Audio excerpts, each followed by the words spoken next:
Hey, welcome to BreitWerks. What are you looking at? This is the 74 911S that we just changed all the hoses. And I learned that my estimate, we have this down to a science. Usually it takes about 3 days and we can convert a whole system over. But this one was a little bit more intricate. Not because it does anything different, but because I ended up using bolt cutters. That was the only way to cut through these red hoses. So after the hoses came out, it got a little bit easier. But a couple of little things. On this car, the AC line goes through the body, right? As opposed to getting routed up the side here the way that the low side suction hose does. So that was interesting. But one of the things that we've got to keep in mind if you're going to do this on an older car, if you've got those red lines, the red lines are smaller on the high side. So you end up having to get bigger clamps, right? So if you use the suction side clamps on the high side, you're good. But you need, I think I ended up 5 clamps. And luckily I hoard those things, but I think they're still available from Porsche. I will say this though, these old clamps, every one of them, I took them off, wire brushed them and cleaned them and then gave them a quick coat of ceramic paint. But the steel way back when, normally when you tighten these things down on the later cars, the bracket will bend into place. These don't bend. I ended up having to put them in a vise and use a pair of pliers to actually get them to be the right orientation. So something to be said for the old steel. And then in here, you have to take the washer bottle out, both washer bottles, because of the way that those hoses get routed around the front, up underneath the bumper guards. And then while we had all this stuff off, we sent this out. This is the crash bar to protect the evaporator, the condenser. We had that powder coated. And then because that came off, we could take these off very easily. So we got the tow hooks and the front mounts all powder coated. So little by little, but yeah. And then up here, this is your high side hose coming through down to the new evaporator and the expansion valve. And then the low side, or the suction side, is basically unchanged from, I guess this is a 74 all the way to 89. Comes up and you use 2 clamps on the inboard side here. And then that guy comes through and he will attach to the compressor. So kind of cool. A couple little tricks that had to be done. And one other thing I'll show you, I'll take you back in the shop and show you, but when you're putting these clamps in, you got to remember that these holes go right into the body, right? So if you pull a carpet up, you'll see some of the tips of some of these screws. So in order to do that, you want to make that weatherproof. I'll show you a quick, easy way, because the older cars didn't have the rubber washers that the newer ones do. And even the newer ones, the rubber washers will perish. So let me show you that real quick. All right, so we've got all our AC detritus stuff out here, right? So the oil for the O-rings and all the mess that it makes. But when you get the evaporator, Griff sends you this really long strip of Prestite, right? And I save them up because you don't use the whole thing. You only need about half to cover up the evaporator box and a couple of holes that you make.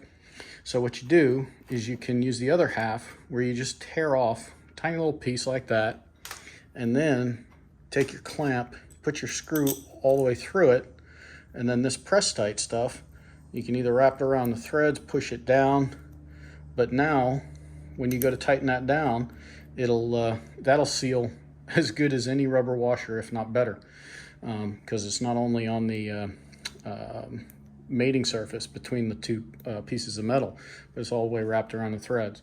So that's a good thing. And then this is the little guy that's holding us up. So we need 2 of those because the front condenser is actually an O-ring style, whereas the hoses that came are flared, and this is a flared adapter, right? So, whoops, don't lose that. but you basically, you push this guy into where the O-ring goes, and then you can tighten your flare hose down over the top of that. So we had one, but we needed two. So that ought to be here, lickety split. But yeah, these are the 5 or 6, I guess,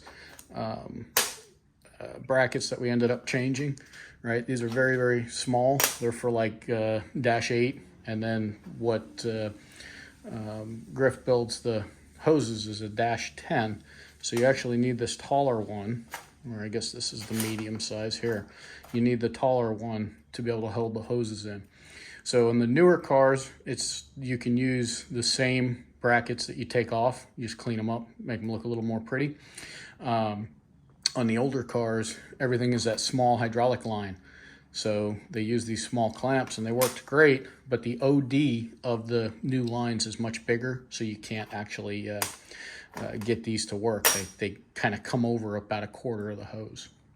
So that's a fun little trick. Doing that makes it easy. It's quicker, and you don't have to worry about crushing the rubber O-rings or sorting them out, finding them.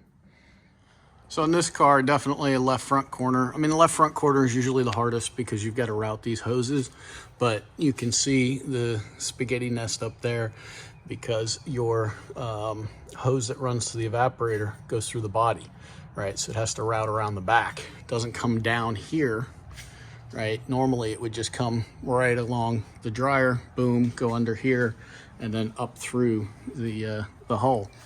But in this case, it was a little different. So getting all that stuff to route and then cleaning out the detritus that was behind the old hoses to be able to make sure that the new hoses would fit into, I want to call them slots. I think it was, Porsche was like, oh, we got lucky. The way we designed the car, we can actually put hoses and they sink down a little bit.